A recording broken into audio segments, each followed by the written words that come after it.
siri fe kasani mayin don kanyene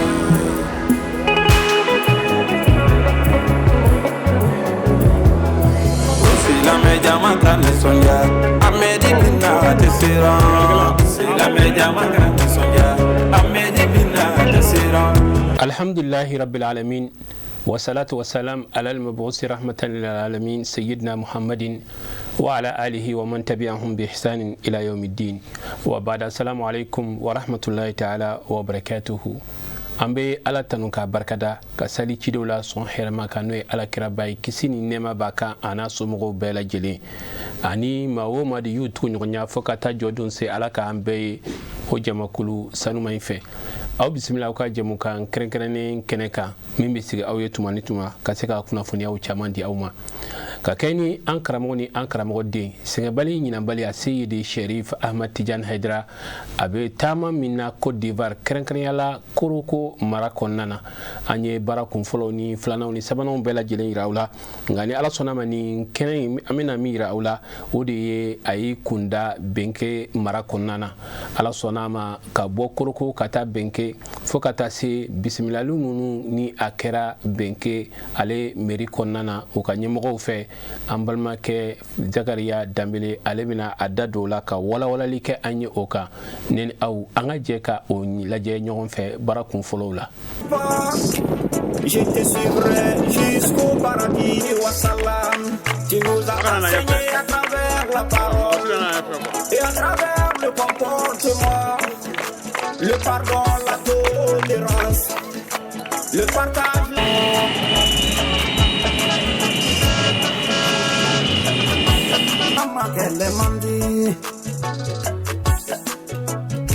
Tigena soro kabinga dana ya soro mandi tigi madatina sauna ta onkele bae oya onkale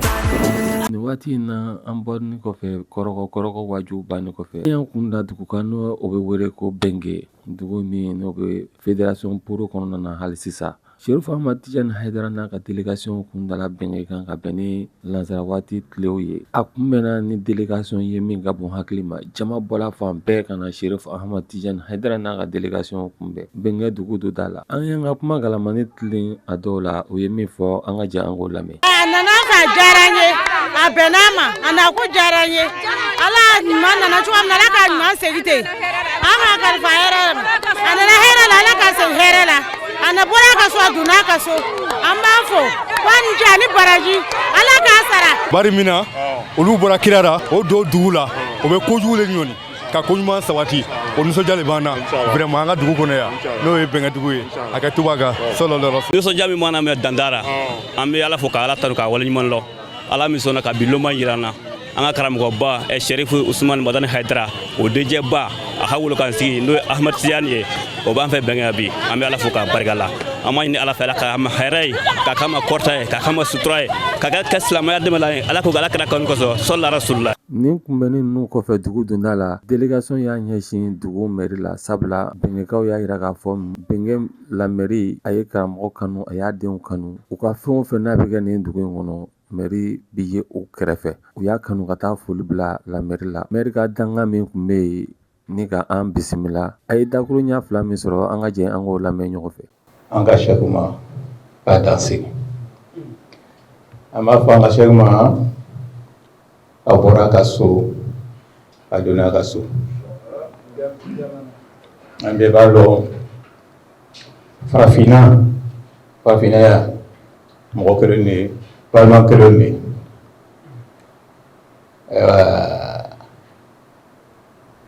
colonisation tubabu le nana danfara don ni ɲɔgɔn cɛ n'o an ni farafinaya frontière t'an ni ɲɔgɔn cɛ n'i y'a mɛn Mali i ko Côte d'Ivoire n'i ka mɛn Côte d'Ivoire Mali depuis lawale la an fana an bɛ Imam Haidara ye télévision a taa wajibi kan an b'a suivi kosɛbɛ hali a denkɛ yɛrɛ min b'an kɛrɛfɛ yan an bɛ to ka filɛ WhatsApp ni TikTok n'u kan an b'aw suivi kosɛbɛ o kanu b'an dusu la kosɛbɛ o ko ka di an ye ni o taamana ka se ma bi an b'a fɔ alhamdulilahi rabbil alamin alhamdulilahi rabbil alamin alhamdulilahi rabbil alamin a bɔra ka so a donna ka so an kɔni an bɛ yan an ka porte dayɛlɛ su ani tile a besoin na lɛrɛ n'ala sɔnna an bɛ na a resort ayiwa an bɛ se ka min fɔ Aidara ɲɛna min ye an sardine bɔ bɛnkɛ yan an buru fara o la an sardine bɛnkɛ an buru fara o la a président a n'a bureau kɔnɔ mɔgɔw bɛɛ an buru fara o la o bɛ ko kɛ o bɛ sara na ayiwa n'an fana ka waati sɔrɔ an bɛ taama ka se kɛnɛ kan foro kan min bɛ yen an fɛ ka taa fɔ ɲɛna an b'o fɔ hali ni baara dɔ b'an fɛ i n'a fɔ foroba baara dugu kɔnɔ yan n'a fɔra an sardine mɔgɔw ɲɛna o bɛ jɛ u bɛ wuli jɛkulu ka taa o baara kɛ a masaliya ye min ye an ka ministre dɔ dɔ yan sisan k'a tɔgɔ da député maire Babso la ko mosquée Adja Fanta Kade an sardine mɔgɔw k'o lɔ yɔrɔ bɔ o ka baara min kɛ alhamdulilayi an tɛ se k'o fo o sara b'a la ye ala sara kɛ harijinɛ ye ni an ka chekuba tagama ka se yan vraiment o diyara an ye kosɛbɛ an b'a ye télévision na an b'a ye fɛnɛ n'a yɛrɛ bɛ yan alhamdulilayi an wasanen sisan n bɛ yɔrɔ min na ten nisɔndiya yɛrɛ bɔrɔ n tɛ se n b'a dɔn n bɛ ka min fɔ. An bɔni kɔfɛ lamɛnni la sisan an y'an kunda akɛyi kɛnɛ kan sabula kanubagaw ansaru olu caman tun bɛ akɛyi kɛnɛ kan ni ka an makɔnɔ ye ala sɔnna an ma sɛrifikɛ n'a ka délégation ɲuman dɔ la akɛyi kɛnɛ kan ni ka taa akɛyi baaraw kɛ folikan minnu tun bɛ olu kɛla. Tiɲɛ o la an bɛ o sira di bɛɛ ma sabu sɔɔni dɔrɔn an kan ka ɲɔgɔn sɔrɔ nin kɛnɛ kelen kan yan. Tiɲɛ Idara. Ni ala sɔnna laɲini ye min ye ni o de ye dakuruya fila laseli ye o bɛna kɛ inshallah ka ɲini ala fɛ ko ala ko yira an na hɛrɛ la ala k'an sago d'a ma k'an ka laɲiniw sabati ni ala kira hɔrɔma ye sɔlida Muhamad. ala sɔnna ma sufɛ wajulu kɛnɛw sigilen tumana min na an y'a kanu kumakɛlaw ka kumaw a dakuruɲɛ fila k'olu fara ɲɔgɔn kan k'a lase aw ma ni aw an ka jɛ ka an ɲɛmada o fɛ. an lɔri bɛ lɔ yɔrɔ min na an faw tɔgɔra an bɛnbaw tɔgɔra kɛrɛkɛrɛ ɲama jamanatigi ka kɛnɛ lo n'an bɔra yen imamuw ka kɛnɛ lo n'an yɛrɛ bɔra yen dugutigiw ka kɛnɛ lo nin bɛɛ lajɛlen taara ka kalifa mɔgɔ kelen ma o wagati koro kosɔn alhamdulillah an ka jamanatigi an lɔri bɛ an kɛrɛfɛ yan Kwa Kulubali a ka fara jamanatigi la n'an ka jamanatigi ta o b'a tɔ bɛɛ bɔ ka d'a ka wagati tɛ yen k'a fɔ an karamɔgɔ ye k'a bisimila a bɔra a ka so a nana a ka so a kana jele jele a b'a ka dugu le la a b'a ka so le kɔnɔ jamanatigi ko n'an lɔra an y'o bonya fɔ an balimakɛ ye an karamɔgɔ ye an kanubaga ye alhamdulillah an bɛnkɛkaw an bɛ ala fo wallahi ni ka ala barikada nin kɛnɛ barikama k'an lɔ a ɲɔgɔn caman kunna ala m'o kɛra yarabi an karamɔgɔ nana hɛrɛ la k'a kɔ sigi hɛrɛ la ala m'o kɛra nin bɛ kunnadiya ba le ye jamanatigi fɛ an b'a ɲini an karamɔgɔ fɛ a ka dugawu kɛrɛnkɛrɛnni kɛ an ka jamanatigi ye yarabi a si n'an si ala janya yarabi an ka dugu ala k'a diya an ka jamana ala k'a diya an ka so ala k'a diya an yɛrɛ dayɔrɔ ala k'a suma n bɛ nabaga bɛɛ lajɛlen fo ni alisilamɛya foli ye n'o ye asalamu aleykum warahmatulahi taala wa barakatu o kɔfɛ n bɛ an karamɔgɔ fo Serifu k'a danse k'a tare a n'a tagamaden jamakulu bɛɛ lajɛlen o nana hɛrɛ la ala k'o kɔsi kɔ hɛrɛ la a bɛna min fɔ an ɲɛna bi su in na Ala k'a mɛcogo d'an ma Ala k'a sabati an dusukun na an k'a ta ka baara kɛ n'a ye an bɛ an fa n'a ɲɛjɔyɔrɔ fo a se Sherif Usman Madani Haidara yan fɔ Bamako ale min kɛra sababu ɲuman ye k'an bɔ firijugu la an b'a fɔ don bɛɛ Sijan Baramani kɛnɛya lafiya Ala k'a di an n'a denbaya bɛɛ lajɛlen ma o kɔfɛ n bɛ Ansar jamakulu bɛɛ lajɛlen fo an bɛɛ haminanko n'an jɔrɔnanko Ala k'a bɛɛ lajɛlen nɔgɔya hakɛto bɛ nin kan sɔli ala rasul o kɔfɛ an bɛ an karamɔgɔ fo n'o ye Sherif Usman Madani Haidara ye ale min kɛra sababu ɲuman ye k'an bɛɛ fara ɲɔgɔn na siya ko t'a la dɔw bɛ yen n'a tɛ ɲɔgɔn lɔ fiyewu Ɲansara tɛ n'a tɛ ɲɔgɔn lɔ dunan bɛɛ mais an sariya kosɔn bɛnkɛ a bɛ lɔ ka baro kɛ fo dɔ bɛna fɔ ko a tɛ bɔ tere la ko a bɛ tere la n bɛ to ka dugawu kelen kɛ kosɛbɛ o ye min ye karamɔgɔ yɛrɛ bɛ min fɛ dunan ani lahara Ala k'a d'a ma o kɔfɛ a y'a denbaya bɛ min fɛ dunan ani lahara Ala k'a d'o ma ko o k'an dilan k'an jogo ɲɛ cogo min na c'est à dire fɛn fitinin bɛ yen an bɛ fɛ k'o di o ka taa di an mɔ cɛ ma bon an yɛrɛ karamɔgɔba fana bɛ yan an bɛ fɛ ka o di a ma ale ma kuma b'an kɔnɔ ka ca mais kuran ko ani waati taara donc an yɛrɛ tɛ fɛ ka kuma yɛrɛ janya o médaille fo an bɛ taa n'a ye sanfɛ bɔ kuma bɛ yan o kɔfɛ ka an dilan ka an jogo ɲɛ min nana an tɔ sabati c'est à dire fo lahara kun kuma man ɲi n'i ye si jɔni sɔrɔ i bɛ siran kuma ɲi sinon fo lahara bɔcogo tɛ yen tugun kubu fana kan ka d'ale ma n'o ye an karamɔgɔ ye Tijani ale fana ta ye nin ye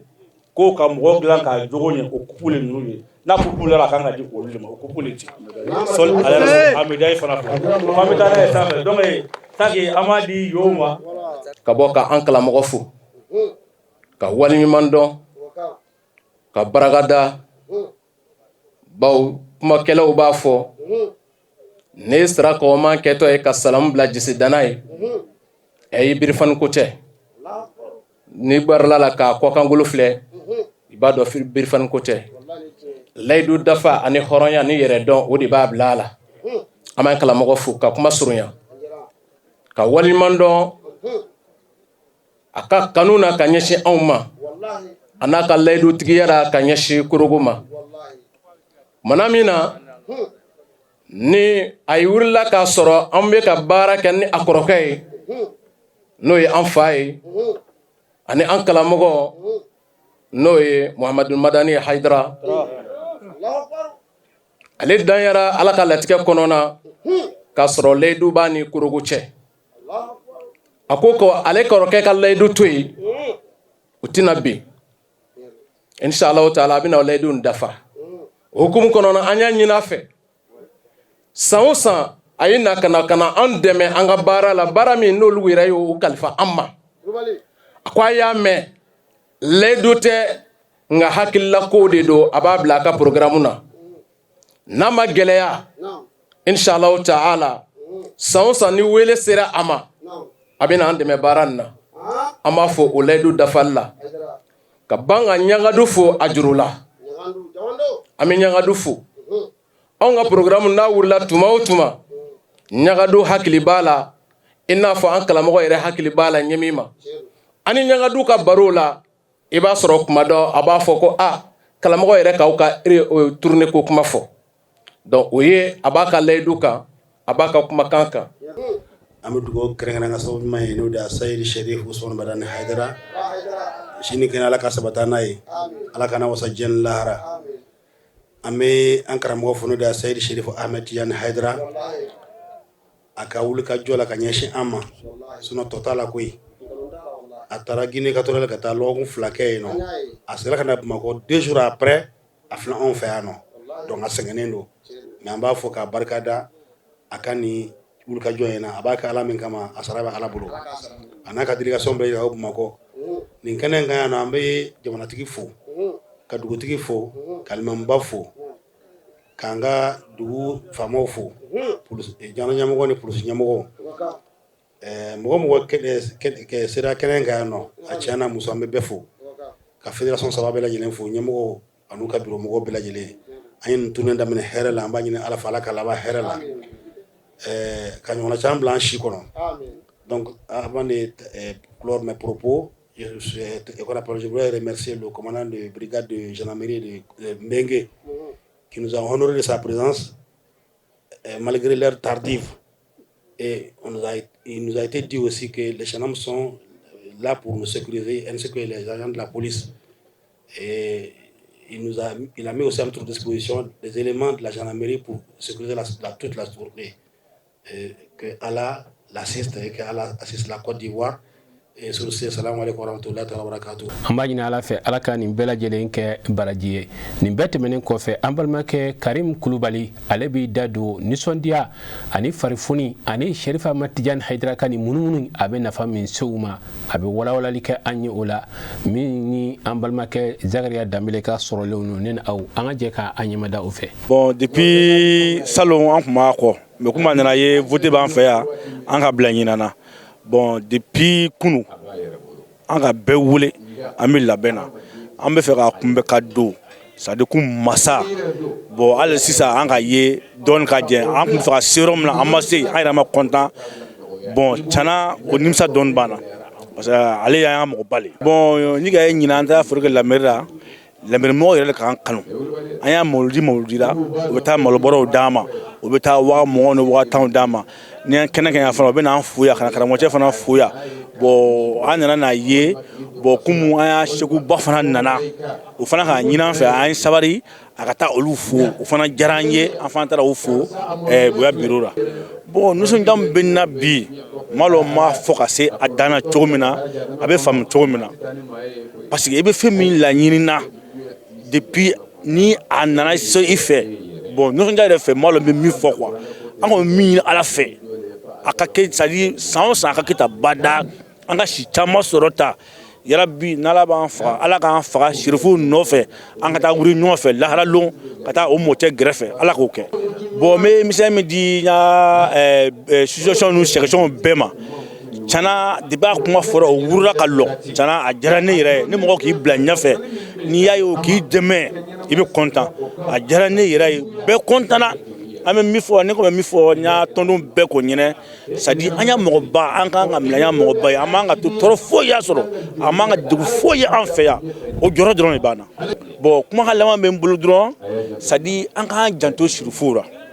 an k'an jɔnya bila k'olu kɛ an matigi ye fo ka taa se lahara sa don o don dɔ bɛ fara an ɲa kanu kan ka taa dɔrɔn fo lahara sa n'ala sɔnna foyi tɛ bɔ a la tugun. Korogo janjo kɔfɛ ka taa se fɛn min ye an karamɔgɔ tɛmɛna dugu damadamani minnu na a b'i da don ka walawalali kɛ an ye k'a ka nisɔndiya jira a Seyidi Sherifa Ahmad Tijani Haidara an ka jɛ k'a ɲɛmada o fɛ. An bɛ ala fo ka ala barikada kisi ni nɛɛma kɛ kira ni a sɔnni ka sanu kan ani kira jɛɲɔgɔn ɲuman ani mɔgɔ ɲuman minnu faral'u kan ni ɲumankɛ fo ka se ɲɛwuli ma ala k'an bɛɛ lajɛlen o la. O kɔfɛ an lamɛnbaga ni alajɛbaga an b'u fo ni silamɛya ka fɔlikan ye n'o de ye ala ka kisi kɛ ne ni aw bɛɛ lajɛlen kan ala k'an haminako nɔgɔya ala k'an sagow di ka labanko ɲumanw d'an ma ni ala kira hɔrɔma ye sɔlila Muhamadu ali alhamdulillah an bɛ 2026 de la kɔrɔkɔ hukumu kɔnɔ Côte d'Ivoire nin ye laɲini ye minnu ɲinina kɔrɔkɔ a tɔn ɲɛmɔgɔw fɛ ani a tɔn karamɔgɔw fɛ a n'a tɔndenw bɛɛ fɛ a ɲini Seyid Sherif Usman Madan Haidara fɛ a ka den dɔ di san kɔnɔ ka na ɲɛ jɔ kanuɲɔgɔnw ni silamɛɲɔgɔnw ani an adamaden ɲɔgɔnw na laseli sira fɛ an bɛ o de la o min daminɛ a kuma janyana depuis an balimakɛ Mohamed Al-Madani ni ale ye a ko daminɛ ka sɔrɔ ka anw fara a kan o la san o san o ye o layidu min o ta k'a fɔ o b'a kanu karamɔgɔ ka denbaya kana wa san bɛɛ fɛnɛ na o b'a ɲini ten a ka ca la ni san minnu fana nɔgɔyara a ka ca la an bɛ se u ma yan o la alhamdulillah ɲinan san 2026 ala ye o latigɛ ka an ɲɛw da ɲɔgɔn kan ni o kunbɛliba de kɛra kunun o ka aéroport la n'o ye kɔrɔkɔ dugu kɔnɔna ye ka se ka a mawuluduba wajulu fɔlɔ o fana kɛra o su kelen ani a dugawu kalan laadala an bɛ min kɛ ala sɔnna an ye a tɔnɔ 2 bɛɛ sɔrɔ surɔ ka wajuli kɛ ka tila ka mawuludu dugawu kalan tugu a la mun kosɔn laɲini minnu ni o bɛ sen na o ka ɲɛ sɔrɔ ni o de ye kɔrɔkɔ n'a laminiw o fara ɲɔgɔn kan ka tournée minnu kɛ an sen ka jɔ mara minnu na pour que an bɛ se ka an sen jɔ mara ninnu na sabu sunkalo waati o de surunyana an na nin waati ninnu na o la ala sɔnna an ye a daminɛ hɛrɛ la kunbɛli kɛra cogo min bɛɛ bɔra k'a ye i b'a fɔ kɔrɔkɛ bɛɛ bɔlen don ka taa kunbɛli kɛ aéroport la o la o kɛra bonya kɔnɔ ka se n'an ye u ka autorités u ka ɲɛmɔgɔw u ka diinɛ ɲɛmɔgɔw misiri b'a la silamɛw olu de ye an kunbɛn k'an bisimila ye o la ka fara u ka jamanatigiw bɛɛ kan an bɛ kɔrɔkɔ ni a mara kɔnɔ bi alhamdulillah ni o bɛɛ kɛ diɲɛ ye plus précisément Côte d'Ivoire yan président de la République ani a ka gouvernement bɛɛ Jamiat Ansarudine Islamique ka nin ɲinini a bɛ olu bɛɛ de ka diɲɛ kɔnɔ alhamdulillah a baara fɛnɛ a daminɛna hɛrɛ la n'o ye ka kɔrɔkɔ mawuluduba wajuli kɛ ani bi ka se ya bɛnkɛ dugu kɔnɔ inshallah bɛnkɛ fɛnɛ o aki kɛra cogo min a ma dogo mɔgɔw fɛnɛ na ka se ka su in na fɛnɛ wajuli kɛ a ɲuman tɛmɛna hɛrɛ la o la an b'a ɲini ala fɛ a baara minnu ni a daminɛna hɛrɛ la ka bɛɛ kuncɛ o hɛrɛ in fɛnɛ na hali bi ala k'o de latigɛ ala k'a kɛ kɔrɔta ye an ye ala k'a kɛ kɔrɔta ni wasa ye silamɛya yɛrɛ ye ani an yɛrɛ bɛɛ lajɛlen ye an bɛ tournée min hukumu kɔnɔ komi a daminɛna kɔrɔkɔ dugu kɔnɔ ani bɛnkɛ dugu kɔnɔ an bɛ se yɔrɔ minnu wele dakan min b'an bolo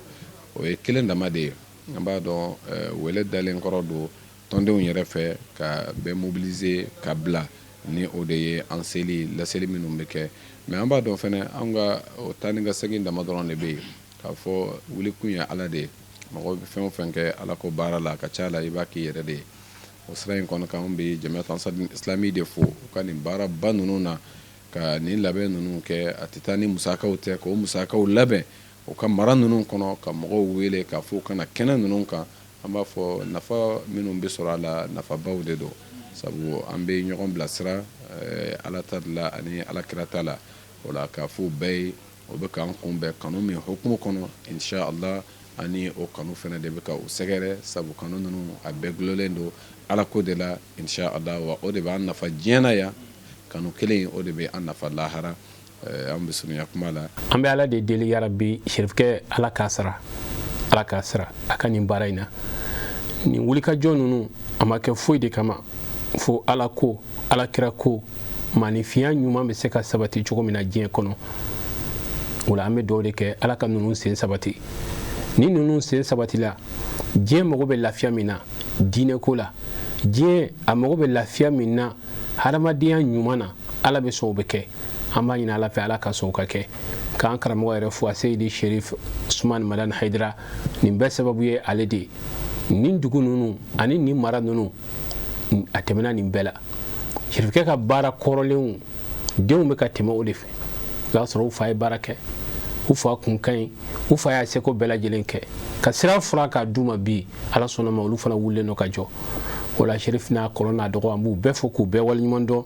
an bɛ dugawu kɛ ala ka sini kɛnɛya d'u ma ka Côte d'Ivoire ansaru fo k'u waleɲuman dɔn ka wulikajɔ n'u ka cɛsiri la ka Côte d'Ivoire a autorité bɛɛ lajɛlen fo nin waati in na ka dugawu kɛ ala ka hɛrɛ don a kɔnɔ ka basigi don a kɔnɔ fo ka taa se an kɛrɛfɛ dugu bɛɛ lajɛlen an tɛ bɔ kuma kɔnɔ n'an ma dugawu ta k'a kɛrɛnkɛrɛn an ka jamana yɛrɛ basigi ni bɛn ni kɛlɛya ala k'o sabati a kɔnɔ jamana in a ɲɛmɔgɔ ala ka hakili ɲuman d'u ma u b'a fɛ ka jamana in sama ka se yɔrɔ min na ala k'u dɛmɛ ala k'u fanga se ka foli lase bɛɛ lajɛlen ma nin waati in na an fɛn fɛn bɛ k'an lajɛ mali kɔnɔ mali kɔ kan an bɛ dugawu kɛ ala ka sigida wɛrɛ yira an na wasalamu alaikum wa rahmatullahi ta'ala wa barakatuhu